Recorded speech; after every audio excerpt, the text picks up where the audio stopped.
Hi and hello everyone. I'm really pleased once again we've got Sherando FERRILL from YAADBRIDGE Entertainment, Mhm. and we're going to be talking about the role, which being ready for the role. That's right. So, Sherando, how are you? I'm doing very well. Thank you so much for having me, Rudy. How you do? I'm very good indeed. I'm very good indeed. So, let's get straight into it, Sherando. What are the most common mistakes actors make in auditions, and how can your coaching help them avoid these pitfalls? Oh, wow. All right. So just I'm gonna answer, but just a little tips of a background in terms of Yes. so I've been doing this for a minute. I've been doing this now for over 30 years. I've been doing it globally. I've done works in Jamaica, in the US, at various parts of the US, including Atlanta and Los Angeles, where I've also taught at the New York Film Academy in LA. I've done works in Canada. I've done works in parts of Africa as well. So I've been on both ends of the spectrum, if you will. So I've been the actress and I've also been the casting director and the producer. So I've walked into the room with the nerves of trying to figure out, oh my God, am I gonna get this role? Like, oh my God, are they gonna think I'm good enough? And I've also been on the other side of it of, oh my God, I've seen this performance already. Can somebody else please come in with something interesting? And so from that perspective, some of the most common mistakes that are made is one, wanting the job too much. It is very important for us to note as actors that hearing a no is not the end of our careers, right? Because you did not get this job, it does not mean that you are not a good performer. What it means is you're not the best option for this job. That's the first thing. Mhm. One of the major mistakes we learn, or rather that we make. The other thing is focusing on learning the lines verbatim. Now, knowing the lines is important, but it is more important for you to know the lines when you're in front of the camera after you get the job versus trying to figure out, okay, I have to ensure that I get all of these lines correct and I can't miss a the and I can't miss an a and all of that. So what the casting director is looking for more than anything else is a performance, the fact that you understand the scenario, you understand the character, and you are able to deliver. That's one. And two, they want to know that you can take directions. So a lot of times when an actor goes in and they're doing casting for a job, and the actor goes in, the actor they'll say, do a read, and they do a read if you're doing with somebody who's next to you or somebody at the table. And then the director will give you directives. Do it as if, say it as if. So to change a scenario, what they're trying to do is to see if you're able to take directions. And if you're able to take directions, how you execute that. And if you are good, they will keep asking you to do different things. If you're bad, they'll probably just say, thank you very much, kind of thing. Um, One of the other things is, and I'm not giving away too much because I want people to sign up for the class. One of the other things is not having a keen enough understanding of the character that you're playing.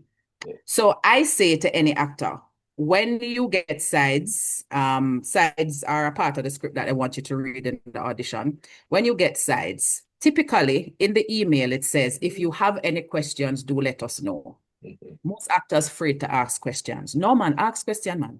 Ask questions about the character, ask questions about the scenario, ask questions about what happened before this side, what happens after. So that way you have a better sense of the person that you are portraying. So you can understand them better and then give a better delivery. So those are just three of some of the common mistakes that actors make when they're going in for an audition.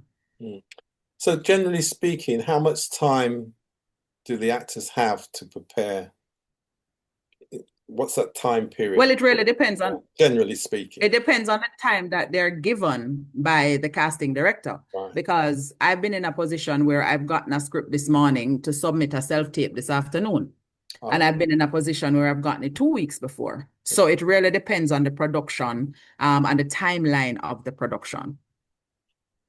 so how do you guide an actor in building a truly authentic character that connects with audiences? So the basic thing for me, or the most important thing for me, is always to ask why. Why is this character doing this? Why is this character responding this way? Why are they in this situation?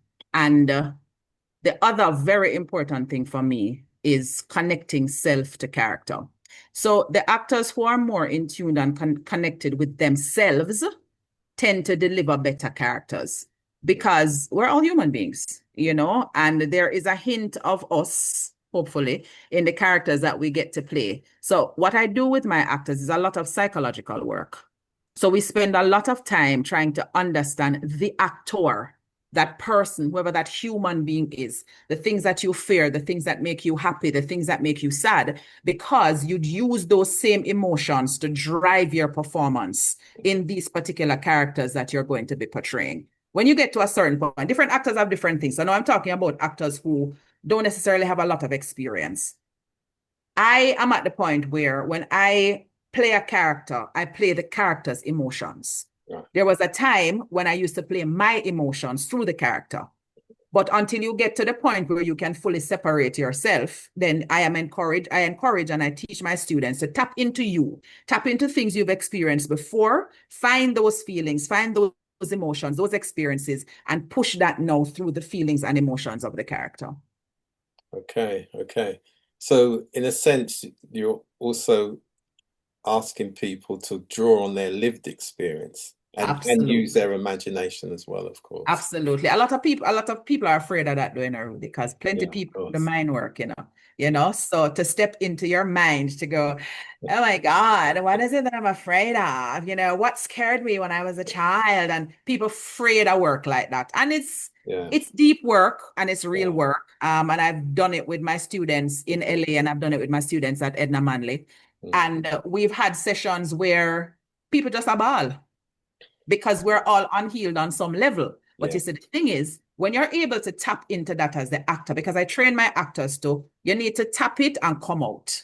We're right. not staying there. This is not a psychology session. This is not a mental session, right? We're not trying to fix your past. What we're trying to do is tap into your experiences so you can tap it, use it, and then come out of it. So there are tools that we use to find it, tap it, and then come out of it. So the actor walks away with a toolkit as to how to use that when they need it. So what's your top tip for staying performance ready when the pressure's on when you're actually on the film set itself? Well, there are a few things, but I think the one thing that I would draw on as the top tip is, and again, I'm talking about actors who don't have a vast amount of experience. Mm, Stay in your character. okay, yes. So there are some people who have the ability to, playing a villain, right? And they're mean, and they can cut and they jump out of it. And on and on. No, no, no, no, no. Some people can't do that. So Yeah. my top tip is stay in character. If you're a mean son of a bitch in the script, be a mean son of a bitch on set. And when you are done, you can apologize to the folks from makeup, you can apologize to the folks from craft service, Sounds a bit you can risky. apologize to everybody after. But people who have been involved in set work will understand that Yeah. this is a process and every actor has a different Mm, process. So until you are able to not just own the role, but hone it in a certain kind of way where it is yours, where you can jump out and jump back in, I say stay in character. It helps you, Rudy, because it also helps when you're relating to everybody else. And they say, this is by the time you're supposed to hear action again, mm, you are so embodied with this character. It's so fulfilled. It's such a part of who you are that your performances will naturally become way more easier when it's time to deliver. yeah. So that sounds very much down to keep doing it, because again, as you said, you kind of psychologically leave yourself a feeling of being vulnerable, I would imagine. That's it right there. There's a vulnerability in acting that is necessary for believability to come. And Right. if I don't believe you when you're playing that character, it means you're not being vulnerable enough. And if I don't believe you, then Mhm. you're not going to capture my attention and hold my attention. And therefore, you will not get any more work. And therefore, you will not get any awards. Yeah. Yeah. So, with your vast experience, as you mentioned earlier on, across the global festival worlds and the film, Cannes, etc., what are the key qualities do you think that make Jamaican actors stand out internationally? Key qualities that would make us stand out. I think, first of all, having worked in these various spaces, one of the things I've come to recognize is that Jamaica is full of talent, Mhm. right? Jamaicans are just naturally talented. We're natural storytellers, we're natural performers. And so wherever we go, that naturalness comes out. I think what will make us stand out is that just be true to who we are, be authentic in who we are as performers. Be true to the Miss Lou, what we know about, who grew up on Miss Lou and Masteran, or those of us who grew up on Oliver Samuels, or those of us who are growing up now on Christopher Johnny Daly, and all of those people, or those of us who are watching Shirley Ralph overseas. So stay true to who you know you are as a Jamaican. Boy, Jamaicanness is a thing where, Rudy, me can't even find the words to describe it. There aren't words in the dictionary to describe how awesome it is to be a Jamaican. Yeah. But if I am to choose one word, the word I would choose is authentic. Once we stick to who we know we truly are, then we will stand up. Because being a great actor, is not just about being able to deliver lines and come up with great characters. Because as a producer and a director, I've made decisions on people who work on my set based on their personality. It's not just based on their talent. Because you want to know that when you say cut, or if we're starting late, or if we're running late, you're not going to have a diva on your hands. Yeah. You're not going to have somebody who's going to cause disruption. Mhm. But a Jamaican, a true arty Jamaican, just authentic. But when I watch nothing, that I go on, I'm going to eat some food, I'm going to go and chill and I run to a joke or you know what I mean? So that level of authenticity, I think, is one of the things that will always make us stand out wherever we go. Yeah. So, in the sense you're describing it, Jamaicans have a vast cultural reservoir from which to draw from. Yeah. Yeah. So, how would you help somebody access that if they felt that, or you felt that they really needed to do that? To be more authentic? Yeah, in terms of drawing on that cultural reservoir that is Jamaica. Well, first of all, there would need to be a clarity that they understand what being a Jamaican is, understand who Right. they are. Because there are some Jamaicans who just we not understand, we not get who we really is, the depth of who we are as a people, the richness of our culture, and so on and so forth. Right. So first of all, there'd have to be an understanding that they're clear on what their Jamaicanness is. Right. And Yes. once they understand, and once they've gained the clarity on that, then it's just again about teaching them how to tap in when they need it, tap out when they need it. Because all the way have to wear a mask, and depending on where we are and what we do, and all the while we can show up like that. So if we have a need for know when we tap in and when we tap out. Yeah. And I think, again, the fact that we're able to not just code switch, but personality switch as Jamaicans, that's another thing that makes us so great wherever we go. Exactly. And I think that's where I was really going there in terms of that there's a Jamaican code, there's an expectation. Yeah. Excellent. Excellent. So, Sherando, tell us what are you doing at the moment? What are the current plans if people want to get in contact with you? Oh, okay. So we're doing this course called Be Ready for the Role, which is what we've been talking about just now. And they can get more information on that by following me personally at SHERANDO FERRILL. I'm on Instagram and Facebook.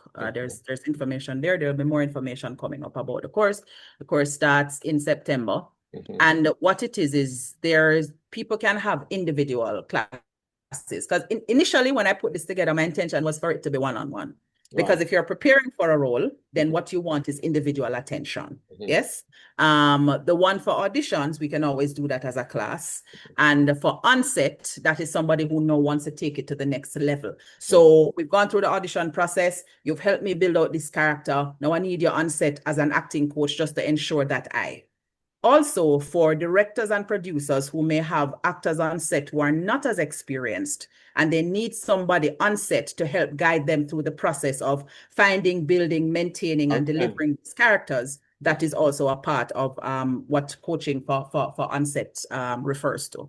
So there's that. But there's also something that I'm doing through my company, YAADBRIDGE Entertainment, called Unscripted Sundays. Now, when I was about I love to give credit where credit is due. Mm-hmm. When I was about, I don't know, 17, 18, 19, somewhere there. I don't remember, a few years ago, Like 5 or 6 I'm black, years so you ago. can't really tell. Okay. Yeah. Okay. Leave me alone, Rudy, whatever. Right. A few years ago, I remember we used to have, or the folks leading theater back then used to have a Sunday morning reading at the Philip Sherlock Center, the Creative Arts that's on the university campus. Yeah. And as a young actress, it was just a joy when I got invited to be a part of it. What it was works that were not yet published. And so we would come as the actors and we would go on stage and we would read. And then, it was a fun time for all to be had and we'd get feedback and whatnot. So it really was a table read. Yeah. What we're doing at Unscripted Sundays is basically an elevated table read. Right. Mm-hmm. So because we have now expanded and the film industry in Jamaica is picking up steam, especially with Jamaica Screen Development Initiative that, the government put in place, what we're doing is we're doing elevated table reads. So every last Sunday at Johnny's place, we have one or two new scripts, depending on the length of the script.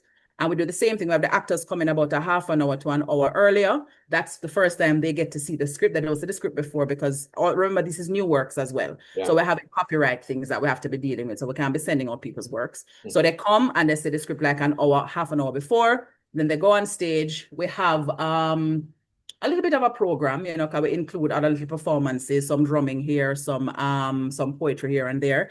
And then they deliver the script. The writer of the script is always in the room. And there's an audience. And so the audience then gives feedback to the writer to say, oh, maybe if you change that, or if you edit that, or me like the part then, or why that character did it, or whatever. So it helps the writer to get a sense of how an audience would react to their work. And also it allows them to hear their work. Because when you're writing, everything is in your head, But when you have actors who literally come to life, develop these characters and deliver these characters for you, you get to hear, and you hear the clash and you go, oh, maybe that don't work or that might work or whatnot. So this month is month number 6. We've been doing it since March this year. And we have been doing all new scripts. It's been an amazing journey. Rudy, I'm not going to tell you. When we start, I never expected this to happen. Rosie Murray, who is our host, she said to me, Sherando, this I go big enough. I said, I don't really know about that. I could just go and read, right? And somehow it has just been getting better and better. Last month, June, we were associated with the Black River Film Festival that's put on by Dr. Ava Brown in Black River. And we managed to have some of her guests attend. And some we're talking about guests from South Africa, from Ghana, from Atlanta, from Hollywood, from Scotland, from UK, all over the place who were there, and they got to hear our works and we got good feedback from them, and there's no conversation about co-production opportunities. And so this month, what we've decided to do is just step back for a second and pay homage, if you will, to some of our great theater stalwarts who have gone on before. And so this month, what we're doing is a live reading of a script called Toy Boy that was written by Basil Dawkins years ago. It was originally performed by Leonie Forbes and Voliere Johnson, who are no longer with us. 2 of my absolute favorites. I remember when I saw that play as a young girl, I'm like, oh my God, when I grow up, I want to be a Leonie. Oh my God. And so, I'm so blessed and fortunate to be able to just read those words. It was also Barbara McCullough also played the lead female role. It's a two-hander. Barbara now is unwell and not able to work like she used to. And Maylin Lowe and Christopher McFarlane, Christopher also passed, did another version of it. So we are paying homage to them, giving a shout out to the folks who have gone on before us. And Basil will be in the audience. We'll have a lot of folks from theater and film and TV and whatnot that's going to be there to give feedback and see if maybe, probably, potentially, we can stage the play again. But more than anything else, it's about giving homage to those folks and making it a safe space for new and established writers to share their works. And that sounds great because it gives a feeling of an academy approach. There you go. Or at least the basis of an academy. So I could visualize you heading an actors academy. I never ever think about that in a Rudy. I just go under the thing, maybe we'll talk. No, because because you're talking about a craft where learning and skills are important, and there's such a these days, people are looking for that holistic approach. There's many, many different platforms now for these skills as well, Yeah. especially for testing new talent as well. Yeah, yeah. And there isn't a Right. lot of opportunities here for new underexposed talents to have their works not just shared, but to actually get feedback on it so that they can grow.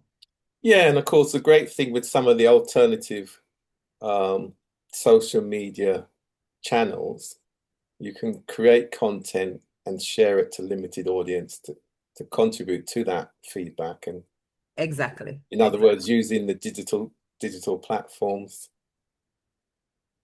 I, I, Absolutely. I know you Absolutely. have the creative skills around it. So we're giving them the tools to go out Exactly. there and make the most of it. And also we're live on YAADBRIDGE TV, which is Yeah. on YouTube. So Okay. folks who are outside of the country will get an opportunity to be a part of the experience as well. Yeah, Yeah. we'd definitely be happy to promote all of that. You just send us a link. I will. I'm gonna send you everything in a room. Be so careful where you wish fire now. No problem. No problem. Great. Great. So, Sharando, is there anything else you'd like us to know? And just once again, remind us how people can connect with you. Absolutely. So beginning next month, we have Be Ready for the Role, Yeah. which takes you through three phases. So it's the audition process. We're talking about actors now. So or somebody who or anybody who wants to be an actor. Mhm. So it's the audition process. You may have been going to multiple auditions and can't figure out why not getting a call back. Yeah. We can help you with that. And there's also the building out a character. So you've gone through the audition, you've now gotten a character. So how do you build out this character? How do you make this character your own and make it shine when you actually go in front of the camera on set? And then the third part of it is the on-set coaching, which can be for the individual, but it can also be for the director producer who may have cast members who need guidance, additional guidance on set. We're offering those services as well. And so it can be one-on-one or it can be a group as small as two. So if yourself and your friend would like to, there's a discount on that. The information in terms of the prices will be shared once people reach out and show interest. So you can find me on Instagram at Sherando Ferrill, SHERANDO FERRIL, also on Facebook, or you can send an email indicating your interest to info@YAADBridge.com. So that Unscripted Sundays happens at the end of August, and YAADBRIDGE Entertainment now offers PR services exclusively for people within the cultural and creative industries globally. Great. Thank you very much. Welcome. And Thank you too. see you again soon. Thank you, Rudy. It's a pleasure. Good night. All right. Take care.